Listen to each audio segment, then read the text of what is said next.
다음 내용 이제 보게 되면 이와 같이 이제 글로벌 경제에 코로나19의 영향성이 일부 이제 경제 지표를 통해서 확인이 되고, 또한 글로벌 금융시장에서는 코로나19 소재 중국 내 확산 1차 급락, 글로벌 확산 2차 급락, 이것을 이용해서 글로벌 금융시장, 주식시장의 급락이 진행되고 있는 중이에요.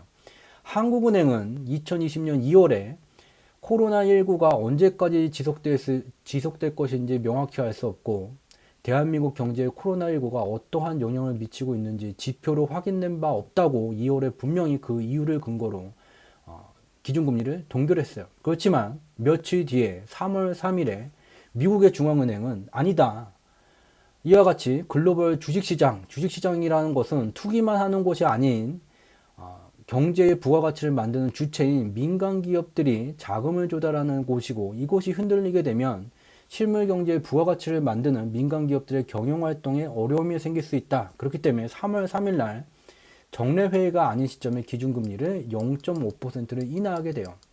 미국이 기준금리를 인하하고 미달러 유동성 공급을 늘리게 되면 지구상의 대부분의 국가들은, 미달러를 근간으로 환율제도를 운영하는 국가들은 자국 화폐 유동성을 비례적으로 늘릴 수뿐이 없게 되고, 미달러 유동성이 증가되게 되면 현재와 같은 하방에 격한 흐름을 진행할 수 있는 기간이 단축되게 돼요. 그래서 지난 공개방송을 통해서 이와 같은 현상을 설명을 하게 됐고, 따라서 3월 3일 이후에 글로벌 금융시장의 하방의 변동성 기간이 단축됨에 따라 이 변동폭이 굉장히 더 격해질 수 있다는 것을 공개방송을 통해서 공유드린 바 있습니다. 이후에 매우 격하게 3월 3일 이후에 매우 글로벌 주식시장의 하방 변동성 폭이 더 커지게 됐어요. 이러한 과정 속에서 미국의 중앙은행은 3월 15일 날 다시 이제 통화정책을 발표하게 돼요. 한국은행은 통화정책으로 할 수 있는 것이 매우 제한적이기 때문에 이 대한민국 정부 재정정책과 함께 움직여야 된다고 말을 하게 되지만, 이 말은 완전히 진실이 아닌 말이 되게 돼요.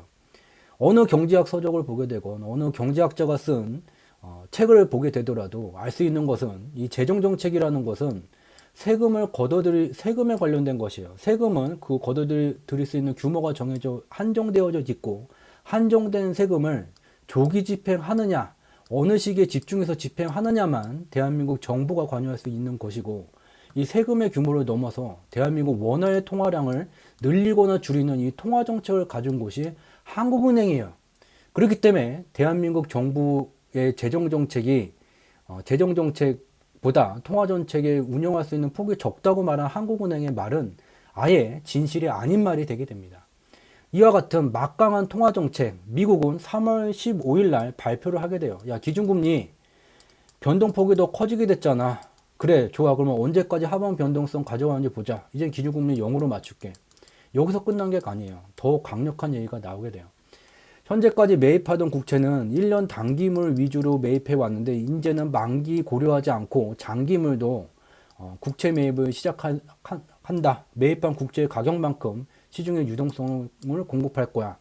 4차 양적 완화라고 굳이 찍어서는 말을 하진 않았지만, 이 4차 양적 완화의 정책이 진행되게 돼요. 양적 완화, 국채를 중앙은행에서 직접 이제 사들이고 그 가격만큼 유동성을 푸는 정책이에요. 과거에 1, 2, 3차 양적 완화가 진행됐을 때 미국 경제를 보게 되면 증가하던 미국 달러 가치가 양적 완화가 진행된 이후에 미달러 유동성이 증가되게 되면서 시중에 과거에는 요만큼뿐이 찾아볼 수 없기 때문에 귀한 대접을 받던 달러가 양이 많아져서 이렇게 되게 되면 귀한 대접을 받지를 못하게 돼요.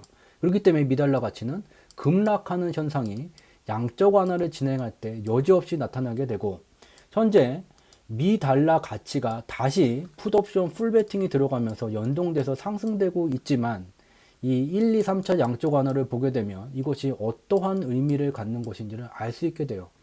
근데 국내 언론들을 보게 되면 이와 같은 미국의 4차 양적 완화, 기준금리 0%를 낮춘 것을 갖고 비하하는 그런 분석이 많아요.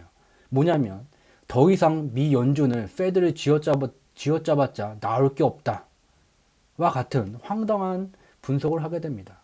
그들은 지금 미국이 기준금리 0%를 낮춘 것보다 1년 만기 국채만 매입하던 것은 포기하고 만기를 고려하지 않은 채 국채를 매입하겠다는 이 4차 양적 완화의 규모가 어떠한 의미를 갖는지, 이 수치가 어떠한 의미를 갖는지 인가 분석을 못하기 때문에 페드의 이번 통화정책 발표가 쥐어짜봤자 더 이상 나올 것이 없다. 그렇기 때문에 주가는 더 폭락한다. 라고 말도 안 되는 설명을 하고 있는 중이에요. 자, 숫자로 표현된 경제지표의 인가 분석을 하게 되면 2008년도에 미국에서 이제 글로벌 금융위기가 발생이 되게 됐고, 그 시기에 미국의 행정부는 국채를 발행을 하고 이를 통해서 얻는 유동성을 바탕으로 미국 경기 부양을 진행하게 돼요. 처음에는 이제 환매 조건부 채권을 판매를 하게 됐지만 그 판매가 잘 되지를 않게 돼요. 그래서 이제 2014년경에 접어들게 되면서 이것을 이제 역환매 조건부 채권이라는 걸로 바꿨어요. 즉, 환매 조건부 채권이라는 게 잘 안 팔리니 다른 상품으로 이제 바꾼 건데, 이 상품의 특징은 미국의 행정부가 자기네들이 받고자 하는 국채 가격을 적어서 우리 이 가격에 이만큼의 물량을 팔고 싶어. 그리고 중앙은행에 주면 중앙은행이 오케이. 중앙은행 금고에서 돈을 그냥 원하는 대로 묻지도 따지지도 않고 액면가 적은 대로 다 주게 되는 그 상품이 역환매 조건부 채권이라는 거예요. 근데 얘는 단점이 만기가 도래하게 되면 시중에 얘를 이제 되팔게 되고 2014년도서부터 여기 파란 선으로 나타낸 것과 같이 이와 같은 상품을 미국의 중앙은행이 보유한 규모가 급속도로 증가하게 되면서 2016년도에는 거의 미국 건국 이래 최고 수준의 보유자산을 보유하게 돼요. 근데 2016년도 이후서부터 미 연준은 이와 같이 보유자산의 만기가 도래하고 얘를 시중에 되팔 때마다 이 가격만큼 미달러 유동성이 유지되게 되면서 2016년도서부터 미달러 가치 강세 현상이 나타나게 된다.